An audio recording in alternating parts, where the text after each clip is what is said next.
All right. All right. Welcome to another episode of Salty Sundays. Today we have a very special guest. A little more special than most, I would say, because he's a dear friend of mine, and I've known him for like 5 years now. I would say 5. Yeah. Anyways, we got Scott Sousa here, ladies and gentlemen. Yay! Appreciate that. So Scott is, if you don't know him, he manages the bowling alley. Yes, I do. He's also a killer bowler himself. You do a lot with soccer. Are you a coach for the? Yeah, so I coach the boys varsity at Dunmore High School. Hell yeah! Yeah, boys varsity coach. Man, you're really involved in the community and all that stuff. Yeah, I try to keep a busy schedule. I think if you have a busy schedule, you stay out of trouble. So that's one of those things. But yeah, so I do that, and then I do bowling, obviously, and then I run the bowling alley. So yeah, that's pretty cool, man. I've seen you bowl. You're like really good at bowling. It's weird. I appreciate that. Yeah, so when I first moved to the area, there was not a whole lot to do. Yeah, so, bowling. Bowling was that's literally what you would do in the wintertime until summer comes around. But so I just picked it up and just kept going. Is it true you grew up in the bowling alley? I pretty much did. I can tell you what, Jacob, that probably 6th through 8th grade, I was in there all day, every day in the summertime, especially, because that was where the bowling alley was so slow that there's no one in there, so you just grind and just keep getting better. Hell yeah, man. Yeah. And did you have like people that you looked up to that taught you how to bowl, or you just kind of picked it up? So my dad joined a league in the beginning of the winter season when we first moved. So my dad moved up a year before we did to settle in and everything. Yeah, where'd you move from? Real quick? San Jose. San Jose. Yeah. Oh, damn. Okay. Yeah, so the Bay Area, and then so he got settled in, and he actually got the job at the bowling alley. Okay. That's how it all kind of started with me going there all the time. Gotcha. But yeah, and then he got into a league, and then I would watch because the leagues are 7:00 at night. Yeah. So we're pretty much out of school obviously by then, and then obviously I got my homework done by then, so I can go watch. But so we watched, and I would watch all the best bowlers throughout all the leagues, and then I would go and emulate them and try to copy how they threw and all that stuff. And then I think that's how I created my throw. Damn. How I threw it, man. That's pretty cool, man. I mean, like, I didn't realize how much there was like into bowling. Because unless you look into it, you don't really know. But it's like there's so many little factors. And how are you feeling about the? So obviously, Dr. Kirk brought the bowling alley back, revived it. Him and Cynthia, right? Yes. And you were the man for the job. But how do you feel like the bowling scene is kind of is it coming back to life? How are you feeling about it? I think it's definitely coming back alive. From last year to this year, I'm just seeing a lot of the younger teenage groups coming in and bowling, and then coming in multiple days throughout the week. Yeah. Not just once in a while. So just seeing them enjoy themselves. I'm starting to notice that I think we have a bright future ahead of us to get new bowlers because we can't rely on the same people to bowl. As of right now, our oldest bowler is 86. Billy Butcher. Billy Butcher, 86-year-old bowler. 86, yeah. She shot a 200 last year. That's amazing. Yeah. So dude, that's cool. That's pretty. Yeah, it's cool. It's cool to watch. Yeah. It's like you're watching an ancient artifact right in front of you. You know what I mean? Because it's crazy. Yeah, you remember when these were wool skin? Yeah, man. I was like, wow, this is amazing. I wish I could be 86 and throw a ball like that. We used to just use buckets of money instead of pins. Yeah, you can imagine when she was around our age, she was enjoying gas at like 99 cents. If she was 80, if she's 86, she would have been 56 years ago. She was our age, which would have been, oh man, I know. That would have been some math ago. Yeah, that's 70s. Yeah, it's kind of crazy to think about. It is crazy. Yeah. Yeah. What's your average? So right now, I ended the league season with a 217 average. Sick. Yeah. So I bowled 3 leagues this year. I try to bowl just 2, but of course, when you have people that and then you need another bowler, I said yes.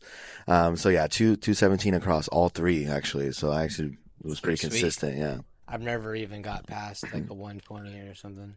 Yeah, it's tough. The only other sport I can really compare it to is golf. Right. If you a lot of bowlers are golfers themselves, Right. so they really transition really well.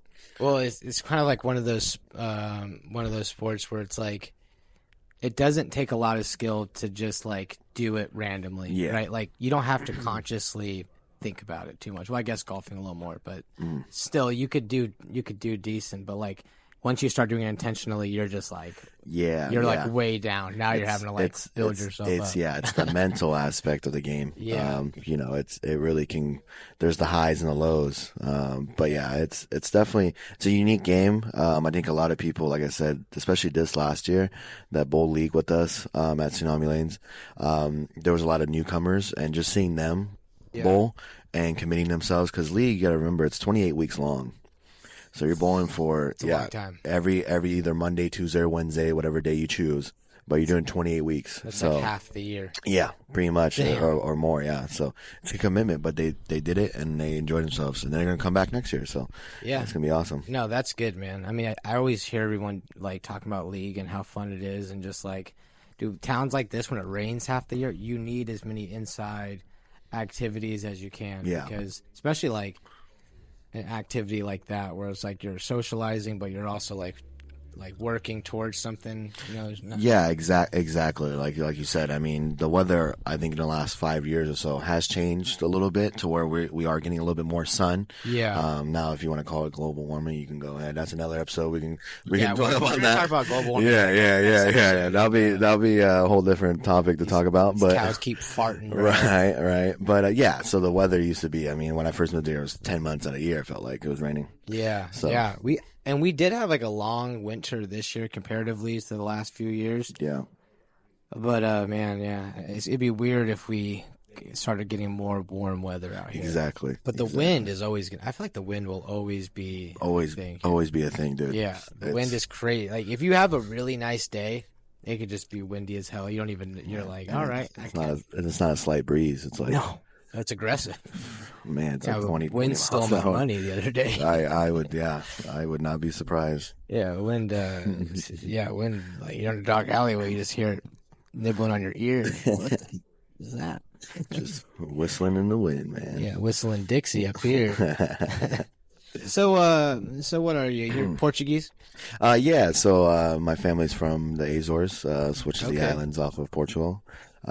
Which we compare to the Hawaiian Islands to the United States. Nice.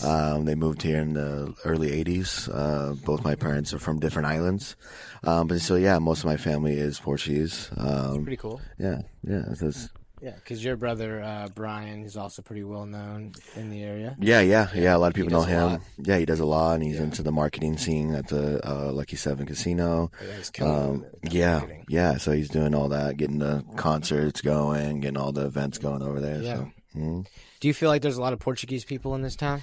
I think there is. Yeah, there's still good 5, 6, 7 families. Yeah, which is kind of in town. Yeah. Yeah, there used to be a lot more back in the day. But of course, the years go by, and a lot of those people were all around the same age. So, things changed.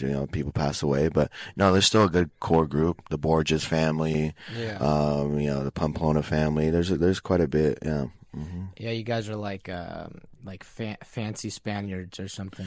Yeah. We're just distant cousins of the Spaniards, pretty much. Yeah. Which honestly, for being Portuguese, it's nice because in the aspect of you can learn Spanish really easily. Yeah. So we can speak Spanish and we can intertwine with the Latin community.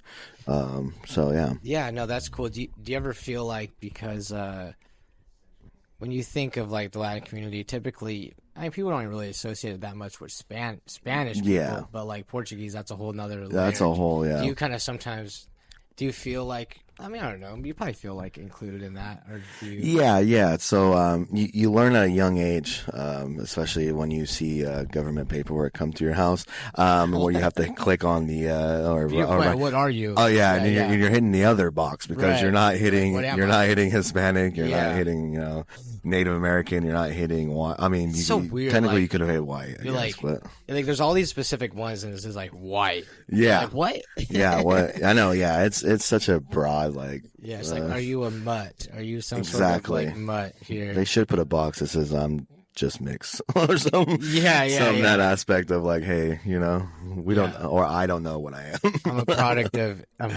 of colonization. Yeah. I know. I did a DNA test. I was like 60-some% English, 27% Scandinavian, 10% Spanish. I'm like, I belong to all the colonizing like groups in the world. Exactly. Except for like Mongolian. If I decide Mongolian, I'm pretty sure I'd be in jail right now. You would have all of them. I just need to, I don't know. Yeah, exactly. Exactly. That's crazy though. So you do speak Portuguese? Yes, I do. That's pretty cool, I do speak Portuguese and Spanish as well. Nice. Yeah. I know you have a huge love for soccer. Is that like, is your family totally? Yeah. So my mom and my dad, definitely big fans of it. My brother as well. Pretty much my whole family is into that. That's what you're pretty much taught to play first, is soccer. Gotcha. That was your first sport. Yeah, it was. Like Your first language. Yeah, it was. Sport. Yeah. Especially when I was down in San Jose and stuff. I didn't bowl. Yeah. I didn't get into bowling until coming up here. So, and then so getting into soccer and stuff, it's a fun sport, man. You get to learn a lot. It is a lot of fun. Yeah, definitely. I mean, it's like probably one of the funnest sports to actually play because you're just like constant. Yeah. It's constant action. Always constant. Even if you're not really full on running, you're still getting to a spot on the field to where you can help your team out. It's so much fun. It's like strategy. I used to play a lot whenever I lived in Mexico, and so I kind of got a little taste of like what that's like. And it's interesting, because around the world it is obviously the number one sport. It is. In America, obviously, our number one sport is like football, but then it's called football, but we call it, Yeah, the confusion there is. It's like why of all names did we pick the one name that already existed as a sport? Yeah, I don't know what came across it, but when you go to anywhere in Europe or any other country, when you say soccer, they feel like, yeah. That's like, what are you talking about? Yeah, they get offended. They do. Especially, Oh, yeah. When I lived in Mexico, we were not calling it soccer. Yeah, it's football, yeah. Yeah, it's like football. Yeah. Golazo! That's They used to make me play goalie because I wasn't good at any other sport. Or any other position. Any position, yeah. I just needed someone, like, just stand there. To stand there and just, hey, man, just throw your hands. And you don't realize how insane these guys can kick a soccer ball, dude. You're just like, it's crazy. Especially our little stadium that was in the middle of our neighborhood. It had like wooden walls, so it was a walled field. It was concrete. Yeah. So what they would do is they'd get super close, and then they would kick it against the wall. You have it come back to them and just pretty much smack you with it. Use the wall as another person. Yeah. Yeah, and then I'd just be like, I'd just dodge it. Be like, yeah, you're good. Nice. That's pretty impressive. Yeah, what they play on over there, and especially in other countries as well. I think one of the best countries for the sport is obviously Brazil. Brazil is 5-time World Cup winners. Amazing. But yeah, they play. I mean, on dirt, freaking little rocks everywhere. They play anything with no shoes on. They don't care as long as they got the ball. That's all that matters. It's pretty cool. It's like, it really is. It's like, what the humans are willing to do, like to do something they enjoy. Yeah. It's like universal. Yeah, because you and I usually we'll whenever the World Cup is on, we'll usually catch a couple games together. Yeah. We watched a few last time, and we got like 2 more years, right?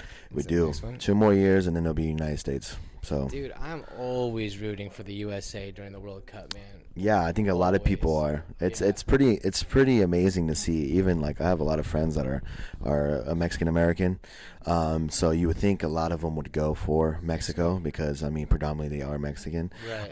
But no, there's a good split where they support United States more than Mexico, and and that's a pretty unique thing to see because usually you would think they're gonna support. Right. But it's awesome. It's because the sport's growing.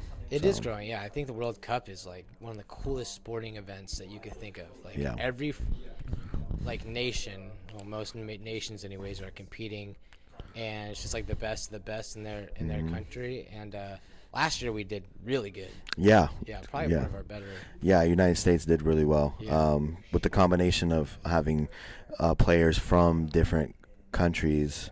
but playing locally in the United States. That's what gives them the citizenship of USA. That helps. Code. It really is. No, I mean, it really is. I mean, if you go from the French national team, you'll see there's a lot of just French people. Yeah, you just see a lot of people. A lot of them are from. Their actually main countries are in Africa. Their parents are from. So it's because it's because they live or they play in France. They can gain citizenship for the country. So that's all. And a lot of them are French-speaking African countries. Yeah, so because there's like some colonization. Yeah, Ivory Coast is one of them that speaks French. So that helps. It's very interesting. It's a very like worldwide sport. Yes, yes, it is. So how old were you when you moved here? So I was 9 when I first moved here. So you went to high school and everything. I went to high school here. Yeah. Mm-hmm. So you're a local man. Pretty much. Yeah. How do you feel about it? Have you been to the new Seafront restaurant yet? I haven't personally. I've checked photos. I've seen people post. I've had friends I've went. Beautiful place, man. Yeah, I mean, it really is beautiful. Yeah. Like, I never thought I'd be sitting where it's at and watching like the cars on the S curve come. Yeah, and like I was like out in the sun just eating my food, and I was like, man, this is pretty chill. Right. I thought at first they were just they were windows. I thought they were windows, and then I realized that they're garage doors. That's pretty cool. Yeah, I'm pretty impressed at like what they're doing. I mean, I'm all about elevating the standards of just dining as well as like establishments in this. Yeah. You know what I mean? Like, because for the longest time I felt like we just had generic. Everything's generic. Man, it's rough. It is rough. And then like Brookings is just getting like all the cool stuff. Really? There's always a new like innovative restaurant going in up there, and we're just like, oh, yeah. Won't name names, but you know what I'm talking about. And so I'm excited for this new Porta Pints at the docks too. You know, that's gonna be an awesome place. I think it's gonna be really cool. I think it's gonna be a combination of so many different vibes of people coming together and then just enjoying an evening or enjoying an early day of just having fun and drinking good beer. Yeah, no, and then it's like the food truck concept. It's like exactly. It's cool, man. Like exactly. John and Cynthia have really came in to our community and blessed the area. They have. I feel like they, they've changed Porta Pints a lot. You know, I work at Porta Pints now, so it's like they changed Porta Pints a lot. We have events going on almost every night of the week.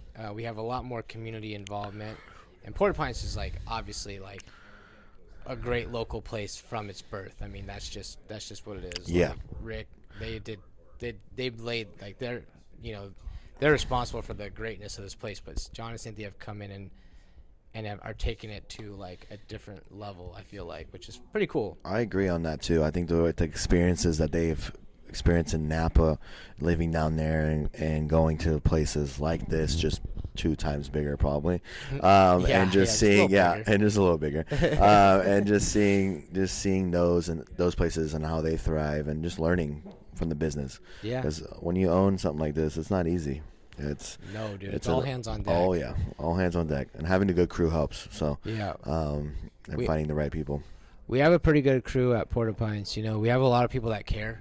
Yeah. And it's weird. I worked at the casino before this, and casino is the casino. It feels a lot more like corporate. Oh, very. Like I could definitely say my heart wasn't in it at the casino, but like.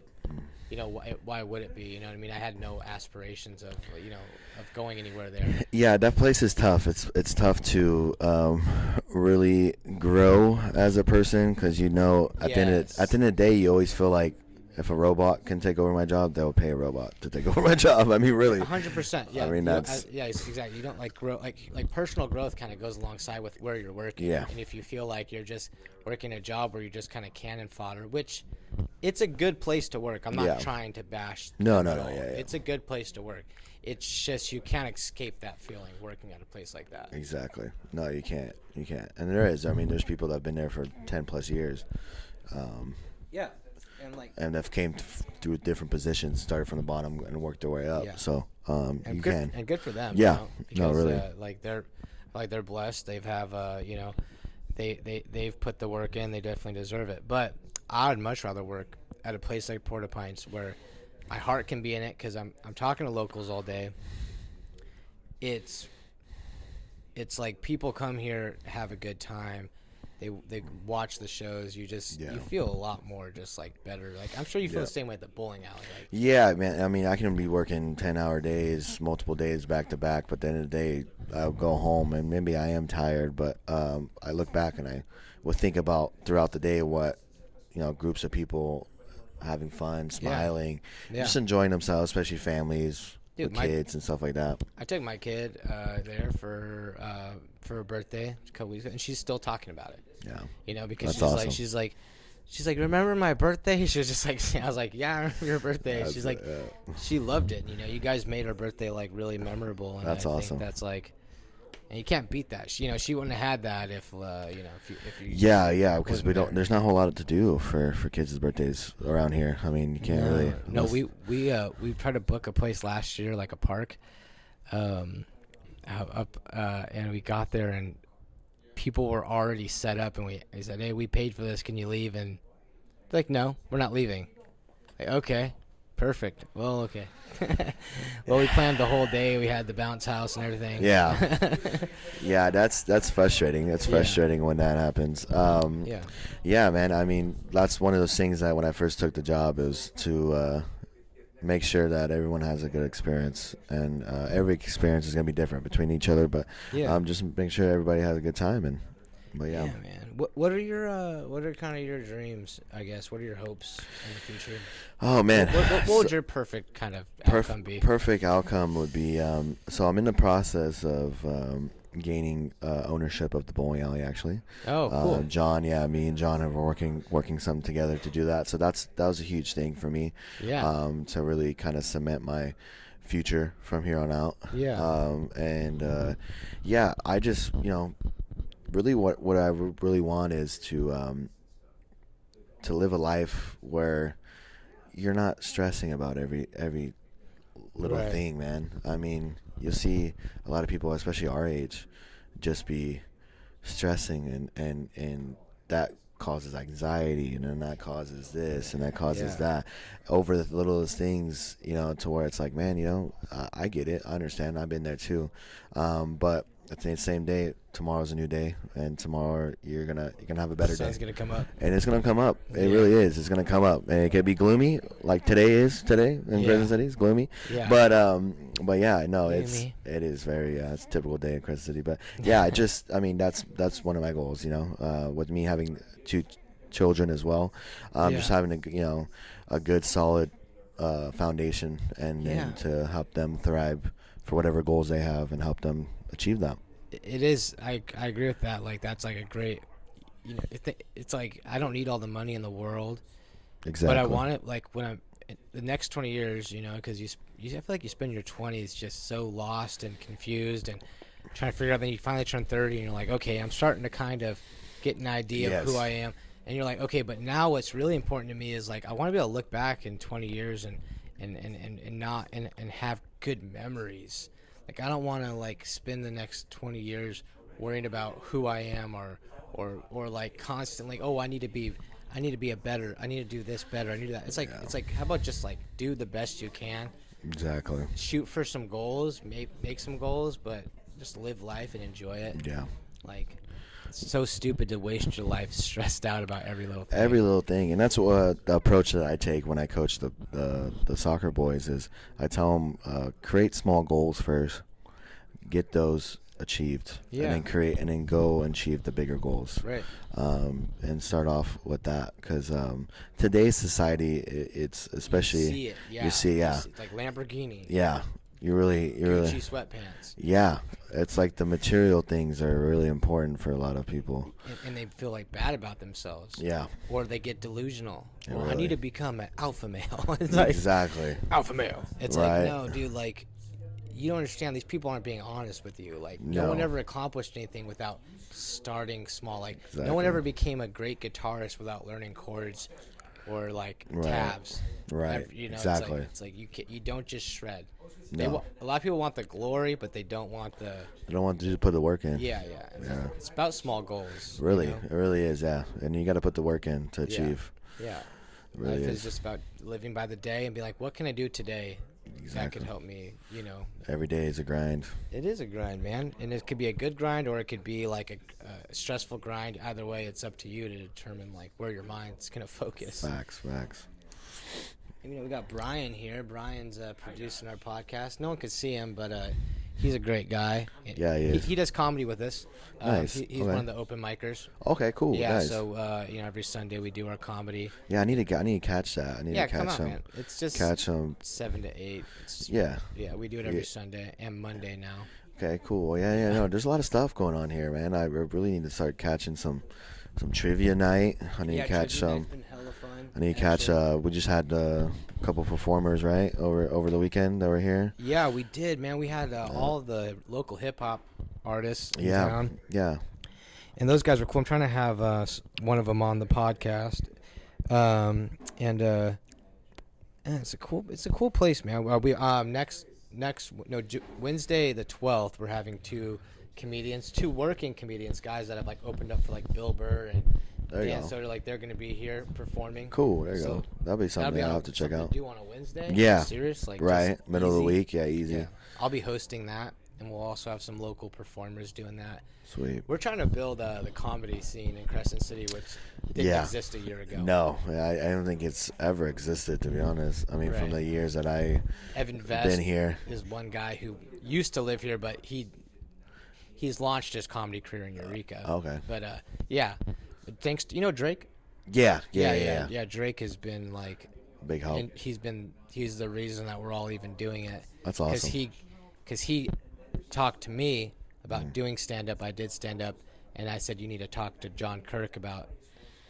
Well, he said, I want to do an open mic. I said, you need to talk to John Kirk. Yeah. And now we've been doing it for over a year now, which is kind of crazy.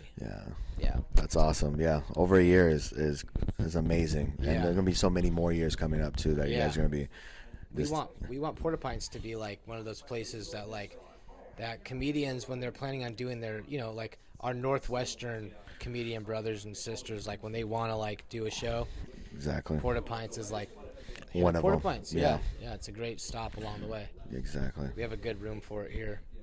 The comedy scene in I was just curious on the Oregon. Is that really like Southern Oregon, like Grants Pass, Medford? There's quite a bit. There's a lot of working comedians. People that are doing this for they're doing a living. it for a living, bouncing from one spot to another. Yeah, Nick Meyer, Casey Moran, those guys are guys that I look up to in Medford, Grants Pass, that are just like they grind hard, dude. Yeah, because like. You have to. Yeah. Like you have to make opportunity. Like Casey especially, he makes opportunity. That's cool. He books shows, and that's how you have to be, because this business is growing. Yeah. And it's kind of like getting in almost on ground level right now because of the comedy boom. Exactly. But like you can't be a slouch. You gotta get after it. Yeah, send it. Yeah, which is what we're trying to do here. No, it's awesome. It's awesome to see all this new fun stuff to do. Yeah, man. With friends and stuff like that you can get together.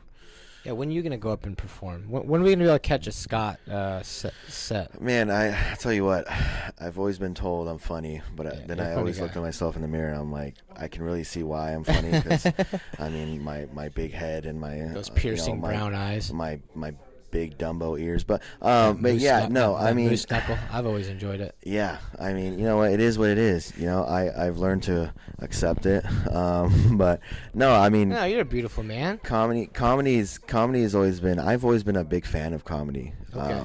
So one of my favorite comedians right now is actually Nate Jackson. Nate Jackson, I've never heard of him. Oh man, he's funny. He's one of those. I feel like there's different genres when it comes to comedians. 100%. You have the comedian that will go up, do stand up. They don't really interact. They interact with the crowd, but they're not fully. They're more just doing their set. Yeah, exactly. Nate Jackson's one of those that will actually go through the crowd. He's like, he's a crowd. Yeah. That's and that's cool. he's funny. So you'll get a chance watch some of his. Nate Jackson. Yeah, Nate Jackson. Yeah. He is hilarious. Some of the things he says, I'm like, it's funny. But yeah, he's definitely one of them. Offsy Burr. Yeah. Those guys as well. There's quite a bit out there. It's interesting that you say that, because crowd work is kind of the direction that a lot of comedy's going to, because when you go and like, say if I recorded my set, I'm not gonna put my material out online on the off chance that someone's gonna steal it. Exactly. Or but I will put like crowd interaction like out there, and that's, some guys are really good at it. Like some guys just like, Matt Rife. That's kind of how he got to where he is. Yeah, because people like his crowd work was just like impeccable. Like you watch his stand up though, and to me, I don't know. Yeah, his crowd works better. Yeah, what can I say? Over his yeah. And there's a lot. I mean, obviously he's blown up to where everyone and their cousin knows who he is and loves him. Right. But yeah, he does that. I've just recently watched a few of his skits. Yeah, and, it's pretty good. Yeah, man. I mean, you watch his stand up, it's all right. Yeah, he's definitely working it for sure. You also have like podcast comedians like Joe Rogan. Yeah, well, Joe Rogan is like a comedian, but he's almost better known for his podcast at this point. Yeah. And then Theo Vaughn, Bobby Lee. Yeah, Bobby Lee. You would know about Bobby Lee. Yeah, Bobby. You might be Bobby Lee's son. You might be Bobby Lee's son. Yeah. Now you do look a little bit like him. Wait, isn't he? He's Korean, right? Yeah, he's Korean, so actually might be. Yeah. But what I was saying about podcast comedians is it's insane. This is a conversation right here. Podcast comedians, like sometimes they're funnier on the podcast, and you watch their like Theo Vaughn. Honestly, he's so funny conversationally. Then you watch his set, and you're like, oh, like I can't. Like, it doesn't feel natural, Yeah. I've watched some of his stuff, too, and I sit there and I kind of, like, ponder the idea of, like... Yeah, I don't... Like, I'm like... He makes his accent really thick in his yeah, I feel like he's better. I feel like he's better when it's just free-flowing conversation amongst people. Yeah. Shane Gillis, though, he's the guy who started podcast. I've heard of him, yeah. Shane Gillis is so funny. Yeah, Kirk, if we can ever book Shane Gillis here, now becoming a world famous comedian, we should. I'm sure we could. I think we can do it. It probably only costs like 10. I think it's safe to Gs. say John Kirk is the plug. I mean, really, I really think he is. He is the plug. He is the plug. No, you are. You are a butt plug. Yeah, I mean, he vibrating function. He's exactly with the little tail behind it. Anyways, but yeah, he's everything. Peeks out the back. He really is. He's everything. But yeah, that'd be awesome if you get someone like that. If you can get something like that, man, dude, that'd be insane. We're gonna have to do it somewhere else. I don't think there's gonna be enough. Oh, no, we would just like pack it out in here, and it would just be like first come, first serve, and just like. And that's it. It'll be like sardines. Legendary. It would be. Open for him. Heck yeah, you will. Heck yeah. Open for Shane Gillis. I only had to pay $10,000, but I did it. But you can scratch that off the bucket list. Yeah, be like, all right, well, I'm pretty much retire. Yeah. I'm ready to retire. Yeah, now. I would. Let's get Bill Burr next. Man, imagine that. That'd be crazy. I know. Like I was saying, like this guy Nate Ford that's coming this Wednesday. He's open for Bill Burr. Oh, that's awesome. Yeah. That's cool. So I can't wait to like meet him and be like, what was that like? Like we don't get to talk to that many working comedians here. No, and then just experience what they've experienced through good conversation. This could be the start of that happening here. Yeah, like, bringing in more people. Yeah, the open micers that we have here, like me amongst them, is like we have Drake, who is obviously a well-established comedian, and he's in the business for a long time, but he's not currently like some of these guys like Drake has a job, and he's doing his thing right now. Like, but these guys are doing like the comedy circuit. Yeah, that's awesome. Pretty cool. Damn, I know. I just spent way too much time talking about comedy. No, you're good. I like it. Like I said, I mean, comedy has always been part of my life. Yeah, I've always liked comedy, and stuff like that. So, not a problem. So what big things we got going on in the bowling alley? What do we have looking forward to next? What can people know? So we've came up with a lot of fun stuff for the month of June. I love your Limitless shirt. Yeah, that's good friend of mine, Edgar, and his daughter. His daughter's doing that. Pretty cool, right? Yeah, great company. The bowling alley, what we're doing is we're doing a lot of themed cosmic nights. We have. So a cosmic night is like. Yeah, so black lights, louder music, laser show, pretty much everything you know. Yeah, and then we're gonna be bringing a That's DJ so cool. in. So yeah, there's a lot of fun stuff that's coming up that we're gonna do, and just try to spruce up a summer evening for people, Heck yeah. to have fun and bring their significant other or family members and Yeah. just enjoy a good time, good beer. Great And, beer. yeah, we have a lot of and good food options as well. So we're gonna do it. We're gonna do it. Yeah, no, that's awesome, man. Yeah, I remember I used to go to the bowling alley a lot back in Phoenix when I was a kid, and yeah, we would just have such a good time. Those are like some of your best memories when you're a kid, just kind of hitting the bowling alley up, you know? Exactly. It's like when I lived growing up in Phoenix, you know, we'd like bowling alley or mall. That was like the stuff to do. Anywhere that has an air conditioner. Yes. I totally get it. Inside the car, we're just exactly. Like, oh, it's nice. We're not going outside. San Jose is probably not exactly. Like It's that, not as I mean it's still inland. It's still inland and 90 something degrees you'll get, but not in triple digits like you guys did. How's the soccer team doing? Oh, we're doing good. So we actually won our league last year for the first time in 30 years. What? Hell yeah. So that was something that was cool to accomplish. I only lost 2 to graduation, so I'll have the whole team coming back next year. So nice. We have a good chance to repeat and make history again. Yeah. And what happens is that like the ceiling as far as like? So you have your HCN league, which is the Humboldt Del Norte League, which is us, McKinleyville, Arcata, Eureka, Fortuna. Yeah. And then the 2 smaller schools like Ferndale, if they have a team, South Fork, or in St. Bernard's, the Catholic school, it's in Eureka. Okay.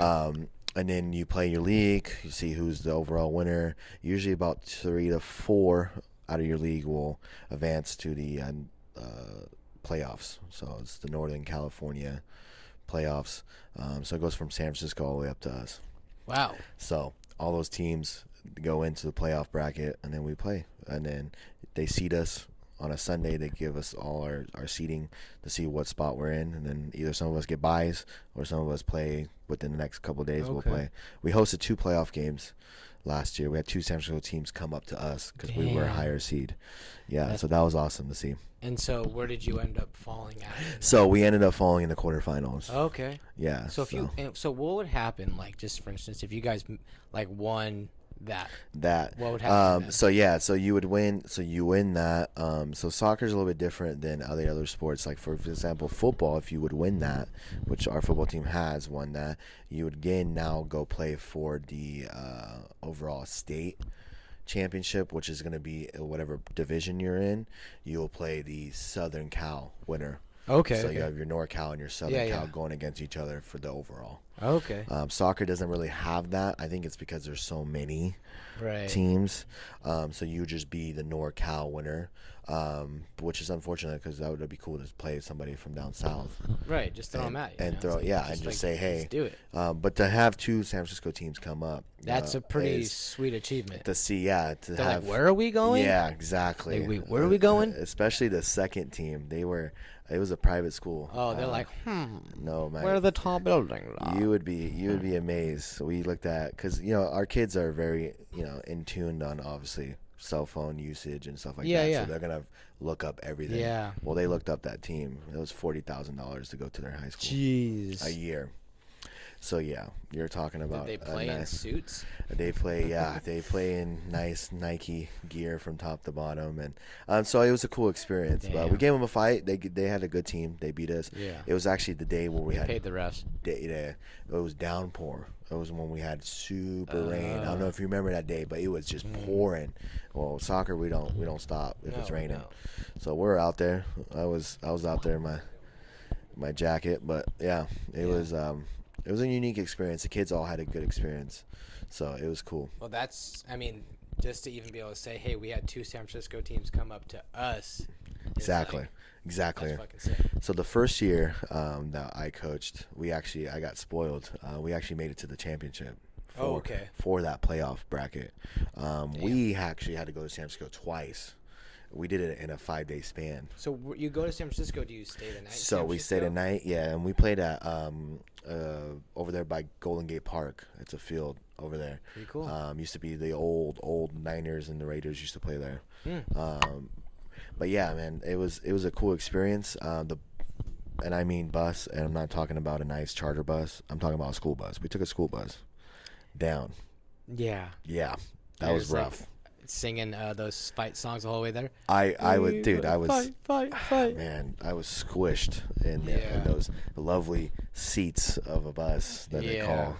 Yeah, I mean, at least I had take my car. At least I had the emergency exit. A little bit wider, but that's about it. You're a little bit, just a little bit. Oh, you know, I don't know what national average size they expect about to be sitting in these. Yeah, it's crazy what they. Last time I checked the dynamics of typical yellow school bus. Right. It's like today's day and age, the kids are like, you have to really like look at them like, are you really that? Yeah, you never know. Yeah. I know, because there's a bunch of chemicals everywhere. No, you never know how a kid's body's going to react to all these chemicals. Yesterday, I had an 8th grader come up to me and get his shoes to bowl, and I was looking up at him. Really? And I'm 6'3". Golly. So. And how big were his shoes? 12, same size as me. Damn it. I was size 9. I was like, man, dude, you're gonna spend a lot of time at Ross finding shoes. Yeah. In the next 2 years, bro.